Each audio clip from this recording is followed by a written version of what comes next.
हर्षित landmark, सपनों का घर जैसा आप चाहते हैं हम बनाते हैं। 1, 2 एवं 3 BHK ready position flats. Call 9827321321।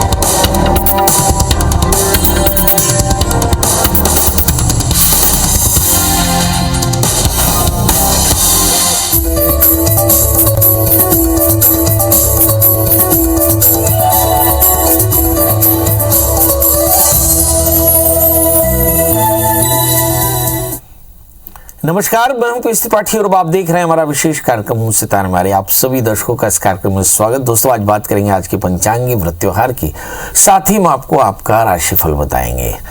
आज चर्चा करने वाले हैं माता लक्ष्मी की विशेष कृपा आप पर कैसे होगी, कैसे आप दीपावली की पूजा करें, कैसे आप गणपति की पूजा करें, कौन सी सामग्री आप रखें, इस पर विस्तार से चर्चा होगी। इसके अलावा आपके कॉल्स भी होंगे, आप सीधे फोन करके अपने प्रश्न पूछ सकते हैं। हमारा फोन नंबर है 07714000877। अब से आधे घंटे तक लगातार ये फोन लाइन खुली रहेगी और हमें आपके फोन का इंतजार रहेगा। तो चलिए कार्यक्रम की शुरुआत करते हैं, जानते हैं आज का पंचांग। आज शुभ संवत 2078 शक 1943 सूर्य दक्षिणायन का कार्तिक महीने की कृष्ण पक्ष अमावस्या तिथि है और दिन गुरुवार। आज अमावस्या रात्रि को 2:45 तक, चित्रा नक्षत्र 7:43 तक। आज चंद्रमा तुला राशि में होंगे। आज का राहु काल 1:11 से 2:36 तक होगा। तो दोस्तों, ये तो था पंचांग और अब बात करते हैं माता लक्ष्मी की पूजा की। माँ लक्ष्मी की विशेष कृपा गुरुवार यानी आज दीपावली पूजन के बाद होने वाली है। मतलब आप दीपावली पूजन करेंगे, माता लक्ष्मी की कृपा पर पड़ेगी। दीपावली की पूजा कार्तिक महीने के कृष्ण पक्षी अमावस्या तिथि को मनाई जाती है। यह अमावस्या तिथि 4 नवंबर 2021 यानी आज दिन गुरुवार को मनाई जा रही है। आज धन की देवी माता लक्ष्मी भगवान गणपति की पूजा की जाती है। इस दिन एक साथ 4 ग्रहों की युति बन रही है। ये खास युति है। इस दीपावली पर तुला राशि में सूर्य, बुध, चंद्रमा और मंगल मौजूद रहेंगे। इस दिन एक साथ 4 ग्रहों की युति बन रही है और तुला राशि के स्वामी शुक्र हैं। लक्ष्मी जी की पूजा से शुक्र ग्रह की शुभता में वृद्धि होती है।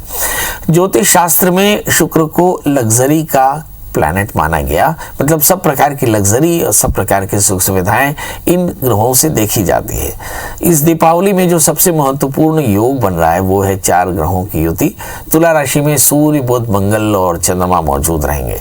अगर ज्योतिष शास्त्र के आधार पर माने तो सूर्य को ग्रहों का राजा, मंगल को ग्रहों का सेनापति, बुध को ग्रहों का राजकुमार और साथ में चंद्रमा को मन का कारक माना। वहीं सूर्य को पिता का दर्जा और चंद्रमा को माता का दर्जा भी मिला हुआ है।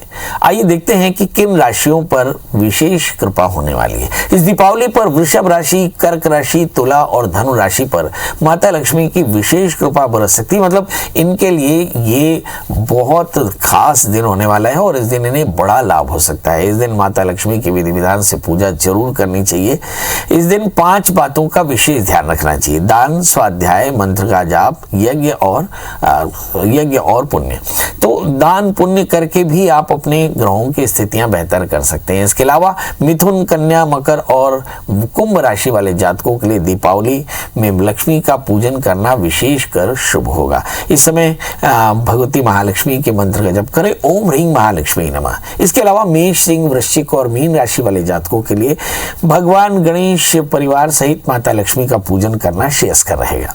दीपावली का पर्व सुख, समृद्धि और वैभव का प्रतीक है। मान्यता है कि दीपावली पर माता लक्ष्मी का पूजन करने और उनकी पूजा अर्चना करने से जीवन में सभी प्रकार का यश और वैभव बना रहता है और जीवन में धन की कमी दूर हो जाती है। अगर हम आडार तंत्र की माने तो कहते हैं कि कार्तिक महीने की कृष्ण पक्षी अमावस्या तिथि को अपने घर को साफ करके घर के 4 कोनों में 4 दिया और मुख्य दरवाजे अपने पूजा के स्थल पर एक पूजा साक्षी द्वीप बना करके और हम भगवती महालक्ष्मी का पूजन करते हैं और रात्रि जागरण करते हैं। ऐसा करने से सारे कष्टों की निवृत्ति होती है और फिर ब्राह्म मुहूर्त में आकर हम लक्ष्मी का विसर्जन करते हैं, स्नान करके पुनः लक्ष्मी जी का पूजन करते हैं।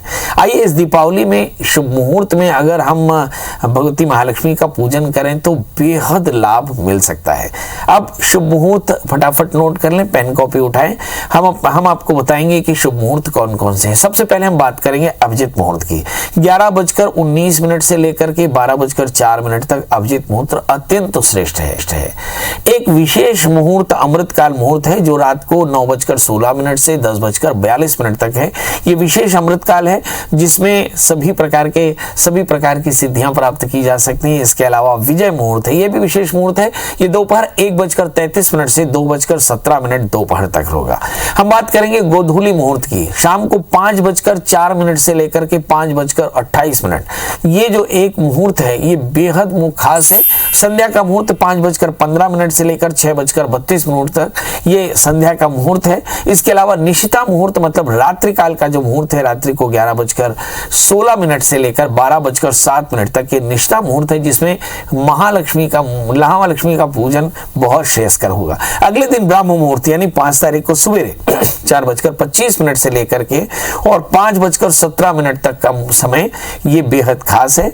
और 5:17 से लेकर के और 4:51 और 4:51 से लेकर 6:08 तक बहुत शुभ मुहूर्त है। इसमें भी आप भगवती महालक्ष्मी का पूजन कर सकते हैं।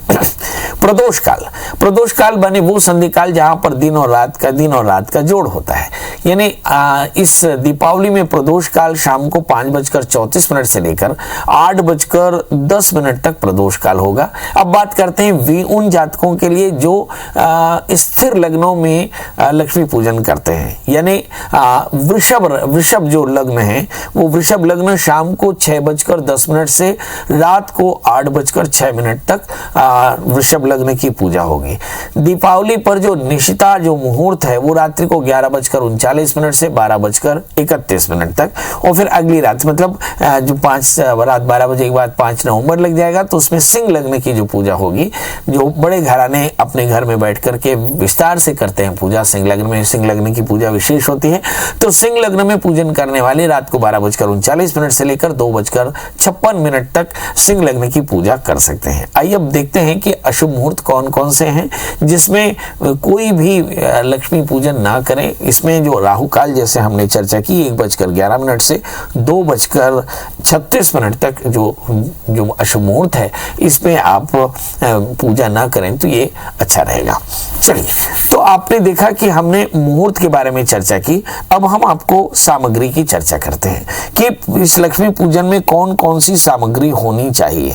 तो आप लक्ष्मी पूजन की तैयारी कर लीजिए और इसमें विधि पूर्वक आप सामग्री जुटा लीजिए, अच्छा रहेगा। सबसे पहले कलावा, रोली, सिंदूर, एक नारियल, घी, कलश के लिए आम का पल्लव, चौकी, समिधा, हवन कुंड, अक्षत, लाल फूल, इसके अलावा पान, सुपारी, लौंग, पान पत्ते, इसके अलावा हवन सामग्री, कमलगट्टे, पंचामृत जिसमें दूध, दही, शहद, घी, शक्कर मिला हो, फल, बताशे, मिठाइयाँ, पूजा में बैठने के लिए आसन, हरिद्रा, अगरबत्ती, कुमकुम, इत्र, दीपक, रुई, आरती की थाली, कुशा, रक्त चंदन, श्रीखंड और चंदन, गुड़, धनिया, फल, जौ, गेहूं, दूर्वा, चंदन, सिंदूर, पंचामृत, दूध, मेवे, खील, बताशे, जनेऊ, धनिया, फल, चौकी, कलश, कमलगट्टे की माला, शंख, आसन, धान्य यानी चावल, गेहूं और लेखनी, कलम, बही, खाता, स्याही, दवा, तराजू, फूल, गुलाब के, लाल कमल के फूल और एक नई थैली में हल्दी की गांठ, मुलेठी, धनिया, कमलगट्टा। इसके अलावा आप दालचीनी इत्यादि सब रख सकते हैं और फिर पूरे मन के साथ पूजा करनी चाहिए।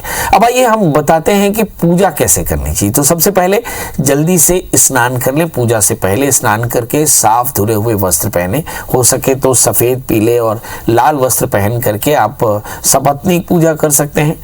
पूर्वाभिमुख होकर के चौकी पर लाल कपड़ा बिछाएं, गौरी, गणेश, कलश, नवग्रह, कोडश, मातृका ये निर्माण करें और फिर क्रमशः गौरी, गणेश, कलश, नवग्रह, कोडश, मातृका की पूजा की तैयारी करके एक साक्षी दीप बनाएं। साक्षी दीप घी का बनाएं तो बहुत अच्छा।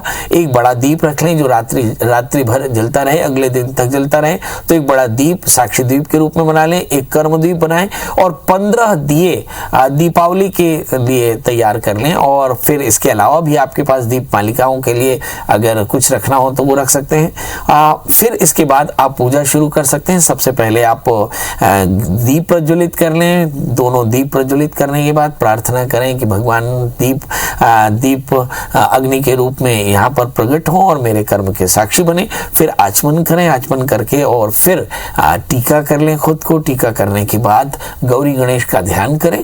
फिर स्वस्तियन करें, संकल्प करें कि आज मैं माता लक्ष्मी की कृपा पाने के लिए भगवती महालक्ष्मी का, गणपति का पूजन करूंगा और उसकी सांगता के लिए, निर्विघ्नता के लिए गौरी गणेश इत्यादि देवताओं का पूजन स्थापन करूंगा और उसकी सांगता के लिए हवन आदि कर्म करूंगा। और ऐसी प्रार्थना करके विधिवत सबसे पहले गौरी गणेश की पूजा करें, फिर कलश की पूजा करें, षोडश मातृका, सप्तघृत मातृका की पूजा करें, फिर उसके बाद नवग्रहों की पूजा करें, फिर माता लक्ष्मी और गणपति की विशेष पूजा करें। आपने जो एक चांदी का सिक्का धनतेरस में खरीदा था उसकी विधिवत षोडशोपचार से पूजा करके, पंचामृत से स्नान करा करके और फिर केसर इत्यादि का टीका लगाएं।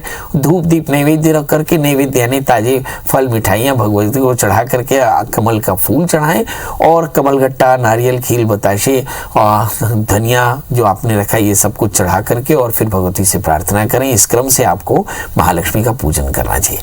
अभी एक छोटा सा ब्रेक, फिर ब्रेक के बाद हम बात करेंगे कि क्या सावधानी आपको महालक्ष्मी के पूजन में रखनी चाहिए। हमने विस्तार से आपको बताया कि सबसे पहले गौरी गणेश, कलश, नवग्रह, षोडश मातृका की पूजा करें और षोडशोपचार से गणपति, लक्ष्मी की पूजा करें, सरस्वती की पूजा करें।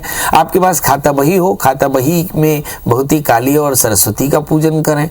कुबेर जो आपके पास में मुरादी है, जिसे आप कपड़े में रखते हैं, तो उस मुरादी में कुबेर और लक्ष्मी का पूजन करें। किताबों में सरस्वती और काली का पूजन करें और लक्ष्मी में लक्ष्मी का पूजन करें। सब में खील, बताशे, धनिया, कमलगट्टा, दालचीनी, मुलेठी और जो हमारे यहाँ जटामासी है, इन सब के लौंग इलायची के साथ, अखंड श्रीफल के साथ आप पूजन करें। फिर आरती, पुष्पांजलि करें और प्रसाद वितरण करें।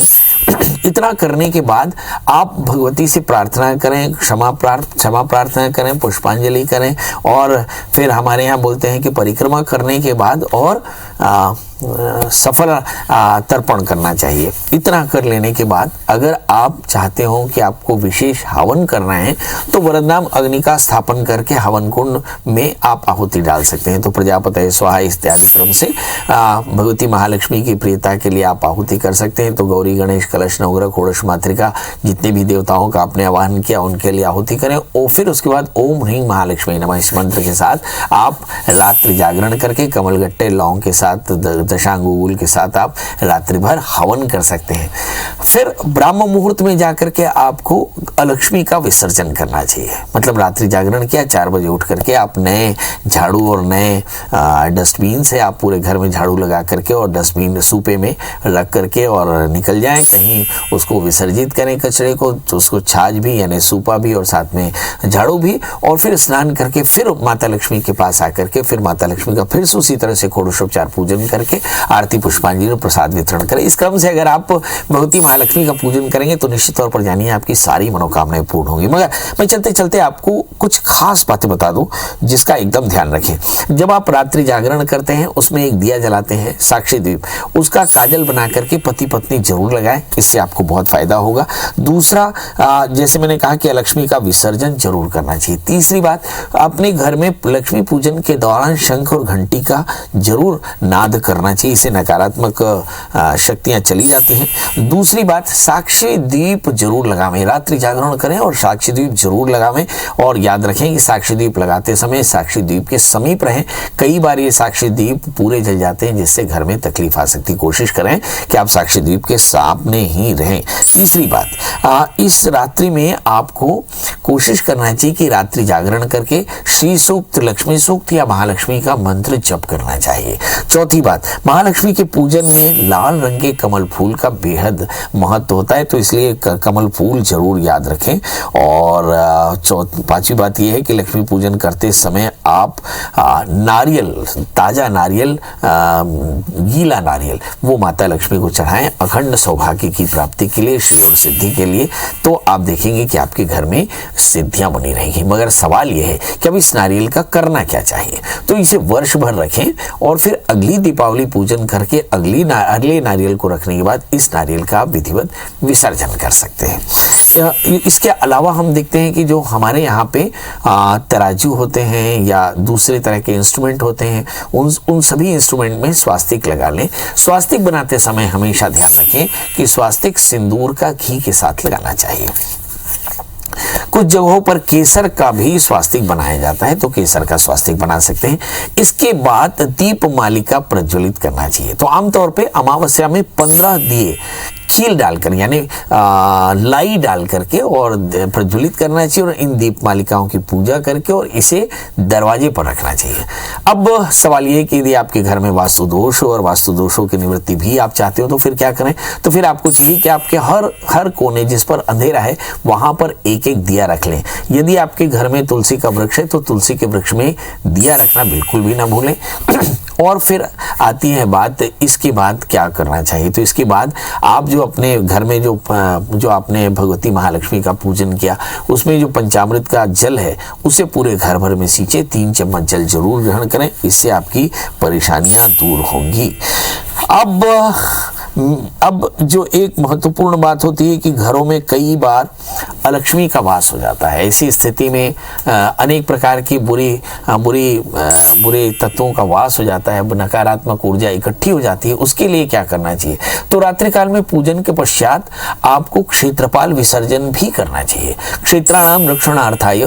तो सबसे पहले 4 मुंह वाला एक दिया बनाएं और उसमें थोड़ा सा दही, उसमें उड़द डाल करके और हो सके तो उड़द के पापड़ डाल करके और सुंदर प्रार्थना करें कि क्षेत्रपाल ये बलि ग्रहण करें और फिर क्षेत्रपाल बलि को अपने सर से उतार करके और चौराहे पर रख दें। तो आप देखेंगे कि इससे आपके शरीर की, आपके घर की नकारात्मक ऊर्जा भी समाप्त हो जाती है। तो आपने देखा कि कैसे हम महालक्ष्मी का पूजन कर सकते हैं, महालक्ष्मी की आराधना कर सकते हैं। महालक्ष्मी के पूजन में क्या क्या सावधानी रखनी चाहिए, महालक्ष्मी के पूजन में किन बातों का विशेष ध्यान रखना चाहिए। माता लक्ष्मी की पूजा करते समय आडार तंत्र में सफाई का विशेष चर्चा की कि आपका घर पूरी तरह से साफ होना चाहिए। फिर दूसरा है प्रकाश, तो ये प्रकाश का पर्व है इसलिए हर कोने में प्रकाश होना चाहिए।